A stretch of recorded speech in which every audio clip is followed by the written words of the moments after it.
Hello, আজকে যে ভিডিওটা আপলোড করব এটা ভীষণ ভীষণ ভীষণ আমার জন্য ইম্পর্ট্যান্ট। যে একজন শিল্প, নট নেসেসারি যে আমি আমার 31 বছরের আমেরিকার জীবনে 30 বছর ওনাকে চিনি, নট নেসেসারি ওনার ফ্যামিলি, ওনার হাজব্যান্ড, ওনার বাচ্চা, ওনার ছেলে মেয়েদের সাথে আমার হৃদ্রতা, নট নেসেসারি যে ওনার বাসায় আমি হাজারবার গেছি, একসাথে আমরা ওনার হাজব্যান্ড বাচ্চা নিয়ে, বাচ্চা literally grow up front of me, আমরা বাংলা নাটক দেখতাম, কি জানি জাপানিজ ওয়াইফ কী সব ওনারা কালেক্ট করে রাখতো আর আমি এনজয় করতাম। আবার বাঙালি খাবার বলতে একটা সময় ছিল শুধু ওনার বাসাতেই আমি খাইতাম, মানে ওনার একটা একটু ইলিশ মাছ বা এটা সেটা রান্না করলে আমি যেতাম। আবার ওনাদের ফ্যামিলির অনুষ্ঠানে তথাকথিতভাবে আমি থাকতাম, এরকম একটা ব্যাপার ছিল। হ্যাভিং সেড দ্যাট, এইগুলো কোনো কারণ না যে কারণের জন্য আজকের ভিডিওটা আপলোড করছি। একজন শিল্প সাংস্কৃতিক মনা, আবার বাংলাদেশকে ভালোবাসা, বাংলাদেশকে হৃদয়ে লালন করা, বাংলা কালচারকে হৃদয়ে লালন করা। আর সেই আমার যখন প্রথম দিককার আমেরিকার জীবন, তখন ওনার বাংলা সংস্কৃতির প্রতি, বিশেষ করে নাচের যে বদৌলত, নাচের যে ওনার কি বলবো একটা প্রচণ্ড রকম বলিষ্ঠ ট্যালেন্ট থাকা সত্ত্বেও নিবেদিত প্রাণ বলা যেতে পারে। আর এত কালচার সম্পর্কে জানে, ওনার কি একটা অ্যাপ্রিসিয়েশন, মানে ব্যক্তিগত চেয়ে বাংলাদেশ আর বাংলাদেশের সাংস্কৃতিক নিয়ে ওনার যে অ্যাচিভমেন্ট, ওনার যে মানসিকতা, ওনার যে যে ইচ্ছাটা, সেটাকেই রেসপেক্ট করা, গুরুত্ব দেওয়া জন্য আজকে ভিডিওটা করছি। দেখুন, ভালো লাগবে। আমার ভিডিও তো বেশিরভাগই ব্যক্তিগত হয়, তো এটাও আমার একটা ব্যক্তিগত ভিডিও, কিন্তু আপনারা দেখুন, ছোট্ট ভিডিও, ভালো লাগবে। খাজা মতিউজ ফ্রম ক্যালিফোর্নিয়া। আমি পড়ছি খুবই ছোট্ট কবিতা। একটা জীবন, বুঝলেন তো, একটাই জীবন।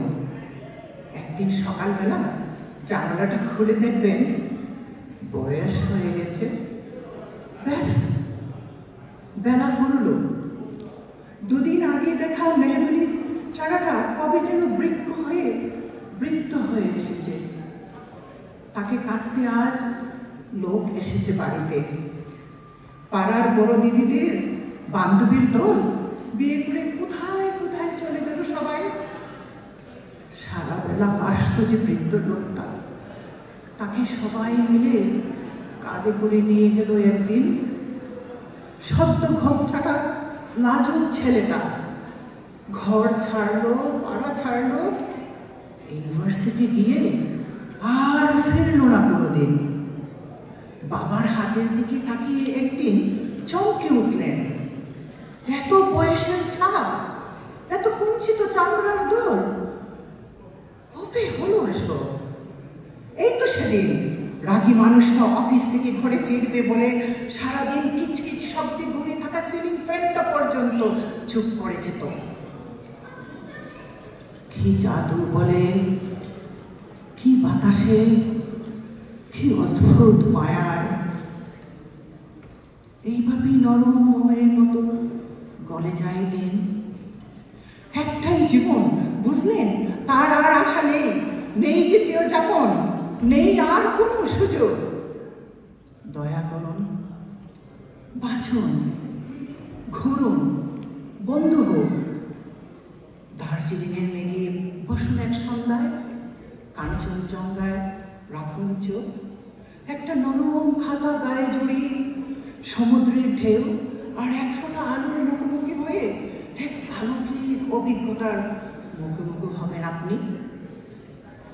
হৃদয় প্রসারে ক্ষুদ্র দুঃখ সব তুচ্ছ করাই যায়। একটাই জীবন, বুঝলেন তো, একটাই জীবন। Thank you. I don't know. I didn't ask her what she. বলে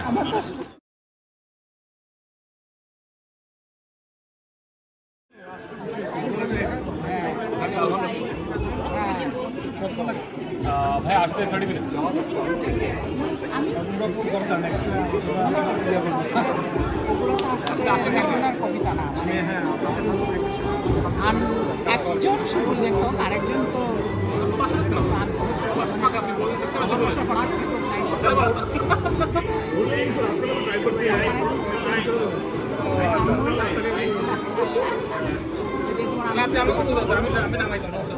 আমি আমি সন্তুষ্ট একটাই করতে বলে একটাই করতে না ওই যে পিয়ানো ট্র্যাক তো বাসি কেন ও মা তাহলে সিলেটি